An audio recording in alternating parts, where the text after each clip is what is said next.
पुण्यात छात्रमुखी गूंज हा कार्यक्रम होतोय आणि या कार्यक्रमासाठी राहुल गांधी पुण्यात दाखल झालेत। दरम्यान कार्यक्रमाआधी राहुल गांधी आणि काँग्रेस नेत्यांसोबत त्यांची बैठक पार पडली। राज्यातील स्थितीचा राहुल गांधींसमोर लेखाजोखा मांडण्यात आला आहे। राहुल गांधींच्या आजच्या या कार्यक्रमाकडे पुण्यासह संपूर्ण देशभराचं लक्ष लागलेलं आहे।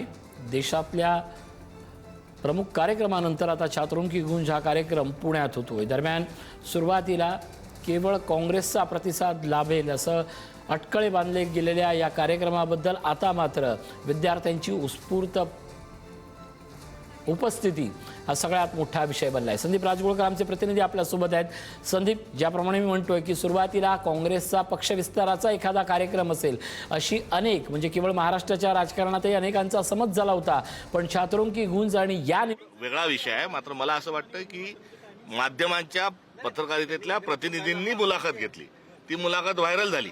व्हायरल झाल्यामुळे ती विद्यार्थ्यांनी चर्चेत आली। आता आमचा काँग्रेसवाले कार्यकर्ते तर काही व्हिडिओ बनवायला गेले नव्हते किंवा काही विषय नव्हता। एकंदरीत शैक्षणिक जी परिस्थिती आहे ती सांगत असताना व्हायरल झालेला व्हिडिओ होता। आज त्या विद्यार्थिनीवर अशा स्वरूपाचं राजकीय वातावरण तयार होत आहे ते योग्य काँग्रेस म्हणजे राहुल गांधी मला बोलवलं असं अहो कुठे फक्त ती बोलत ते काल वेगळं बोलत होते, याच्या आधी वेगळं बोलल्या। त्यामुळे आपण त्या विद्यार्थिनीच्या संदर्भात आपण आपुलकी ठेवून तिच्या परिस्थिती आपण समजून घेऊ। दुसरा एक कार्यक्रम तिकडेच तर या टायमिंग काय टायमिंग त्यांनी वंदे मातरम कितीही म्हटलं तरी आम्ही 90 वर्षापासून म्हणत आलोय, पुढे म्हणत राहू। आपण बघितलं की हर्षवर्धन सपकाळ यांनी ही प्रतिक्रिया दिलेली आहे। व्हिडिओ जर्नलिस्ट सचिन कांबळे समित ज्ञानेश्वर चौतमल, पुढारी न्यूज, पुणे। आपण ही प्रतिक्रिया पाहिली हर्षवर्धन सपकाळ यांनी दिलेली की नेमकं या घटनेवरून राजकारण कसं सुरू आहे या संदर्भात ही प्रतिक्रिया दिली होती। संदीप राजगोळकरकडे जाऊया आपण। संदीप, आपण बघतोय विद्यार्थ्यांच्या या कार्यक्रमाला प्रचंड प्रतिसाद मिळतोय, काय वातावरण आहे, काय भावना आहेत, काय अपडेट आहेत? अगदी थोड्याच वेळात अधिकृतरित्या या कार्यक्रमाला ऋषी सुरुवात होणार आहे। साधारणतः 7:10 राहुल गांधी हे व्यासपीठावर येतील। मात्र त्यापूर्वी इतर कार्यक्रम ठेवण्यात आलेले आहेत, ज्या कार्यक्रमासाठी आतापासूनच विद्यार्थिनींची गर्दी व्हायला सुरुवात झाली आपण पाहतोय। दिस टाइम फॉर राहुल अशा पद्धतीचा एक फलक घेऊन ज्या पालक आहेत त्या देखील या म्हणजे छात्रमुखी गूंज या कार्यक्रमामध्ये खरं तर सहभागी झाले आहेत। त्यामुळं आतापासून जरा प्रतिसाद हा पाहायला मिळतोय। अनेक जे विद्यार्थिनी ज्या आहेत त्या या ठिकाणी आलेल्या आहेत आणि प्रामुख्यानं मी सांगितल्याप्रमाणे सावित्रीबाई फुलेंचा वारसा पुणे शहराला आहे, त्याचबरोबर शिक्षणाचं माहेरघर म्हणून ओळखलं जातं पुण्याला, आणि त्यामुळंच राहुल गांधी यांच्या छात्रमुखी गूंज या कार्यक्रमाला अतिशय महत्व आहे असं म्हणता येईल। संपूर्ण महाराष्ट्राचं लक्ष या ठिकाणी लागलेलं आहे। व्यासपीठ जर आपण पाहिलं तर फक्त राहुल गांधी यांचे कटावेस जे आहेत ते त्या ठिकाणी लावण्यात आलेले आहे। दुसरं कुणालाही त्या ठिकाणी एंट्री नसेल आणि थेट विद्यार्थिनींशी जो संवाद आहे तो साधणार आहेत राहुल गांधी हे। त्यामुळं विद्यार्थिनींकडून अपेक्षा देखील आहे की राहुल गांधी यांच्या कडून नेमका काय हवं आहे ते देखील आपण जाणून घेऊ। आणि नीट परीक्षेतला घोटाळा आहे आपल्याला समोर आलेला होता, त्यानंतर प्रामुख्यानं राहुल गांधी यांनी ही सगळी मोहीम सुरू केली होती। माझ्यासोबत काही विद्यार्थिनी आहेत बोलण्यासाठी। काय वाटतंय, पुण्यात आज कार्यक्रम होतोय, काय अपेक्षा आहे राहुल गांधी? राहुल गांधींकडनं अपेक्षा आहे की देशभरामध्ये याच्यानंतर सुद्धा जे छात्रमुखी गूंजचे कार्यक्रम होतील किंवा इतर कोणत्याही टायटल अंतर्गत कार्यक्रम झाले तरी महिलांचा स्पेसिफिक मुद्दा हा असावाच आणि तो जनरल मुद्द्यांमध्ये हरवून न जाता देशामध्ये त्याच्यावर चर्चा एक तेवत ठेवण्याचं काम जे राहुल गांधींनी सुरू केलंय ते याच्या पुढे पण त्यांनी करत राहावं ही त्यांच्याकडनं सांगा। काँग्रेसचा झेंडा कुठेही नाही आहे, काँग्रेसचं नाव नाही आहे, फक्त राहुल गांधी यांचे फोटो आहेत आणि विद्यार्थ्यांच्या संदर्भात आशय तुम्ही कुठल्या पक्षाशी संबंधित आहात का? आणि तरी या कार्यक्रम नाही, आम्ही कोणत्या पक्षाशी संबंधित नाही आहोत। आम्ही एक जनरल पब्लिक म्हणूनच या कार्यक्रमाला आलेलो आहोत। आम्ही एक जनरल पब्लिक म्हणूनच या कार्यक्रम। तुमची काय प्रतिक्रिया? मला वाटतं की राहुल गांधीजी जे मुद्दे उचलतात आहेत ते त्यांनी कंटिन्यू करावे। खास करून विद्यार्थ्यांचे मुद्दे व महिलांचे मुद्दे त्यांनी पुढे लावून धरावे, कारण आज जे सरकार आहे ते सरकार महिलांच्या मुद्द्यांवरती काम करत नाहीये। तर आम्हाला वाटतं की राहुल गांधीजी हेच या प्रश्नांवरती काम करू शकतात आणि ते करावं त्यांनी। तुम्ही पालक म्हणून आलेला आहात? मी पालक नाही आले, मी रिटायर्ड प्राध्यापिका आहे आणि शिक्षण क्षेत्रात आयुष्यभर काम केलेलं आहे, जानेवारी महिन्यात रिटायर झाले. तर मुख्यतः मला मुद्दा मांडायचा आहे तो नॅशनल एज्युकेशन पॉलिसीचा. नॅशनल एज्युकेशन पॉलिसीमुळे अनेक झेडपीच्या शाळा बंद पडत आहेत. याशिवाय कॉलेजमध्ये विद्यार्थी संख्या म्हणून कॉलेज बंद होऊन क्लस्टर कॉलेज होत आहेत. त्याचा इफेक्ट मुलींच्या शिक्षणावर प्रथम होतोय, कनिष्ठ मध्यम वर्ग मुलींच्या. तर नॅशनल एज्युकेशन पॉलिसीचा रिव्ह्यू झाला पाहिजे आणि राहुल गांधी ते करतील.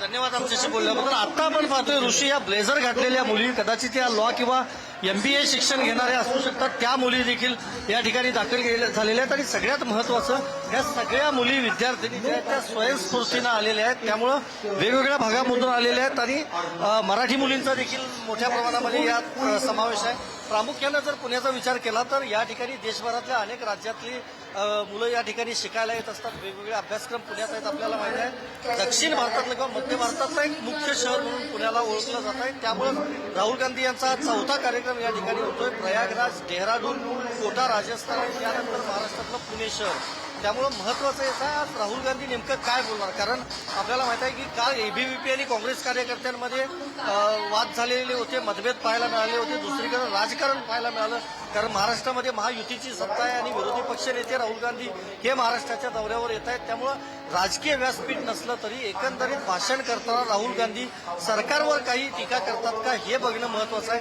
त्यातच 30 अटी ज्या आहेत त्या घालण्यात आलेल्या होत्या. म्हणजे अगदी CCTV रात्रंदिवस चालणारे बसवा किंवा 4 प्रवेशद्वार हवीत, धार्मिक तेढ निर्माण नक्कीच होणार नाही संदीप, अशी काळजी घ्या. संदीप. त्या ज्या अटी घातलेल्या होत्या त्या अटींसंदर्भात काही बोलतात हे बघणं महत्वाचं आहे. संदीप, जवळजवळ 33 पेक्षा जास्त अटी होत्या आणि याचमुळे हा मुद्दा अत्यंत महत्त्वाचा आहे. ज्याचा आपण संदर्भ आता दिला ते काल या सगळ्यावरनं राजकीय राडेबाजी देखील झाले होते.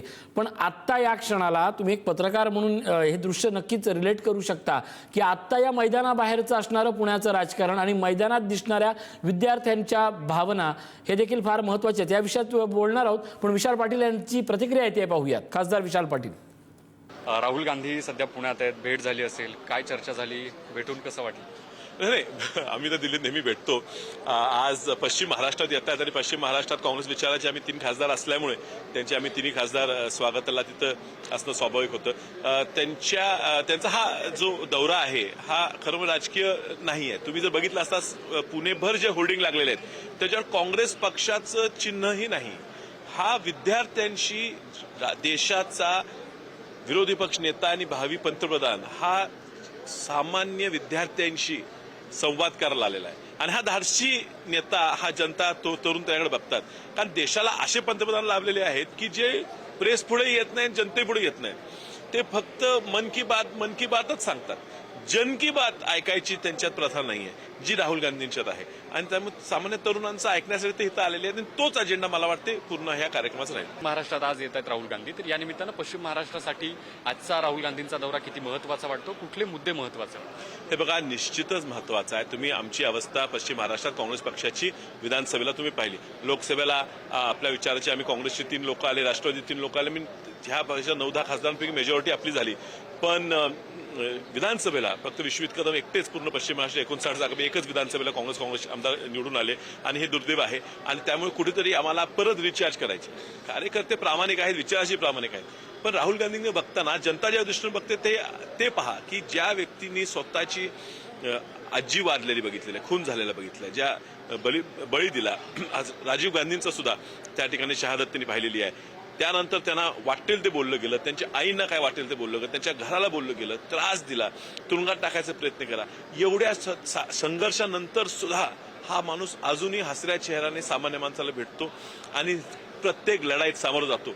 हे आम्हाला सगळ्यांना जे विधानसभेत पराभूत आम्ही जे निराश झालेलो आम्हाला सगळ्यांना ह्यातनं काहीतरी शिकवण मिळते की हा असा माणूस अजूनही आपल्या विचाराशी ठाम राहू शकतो.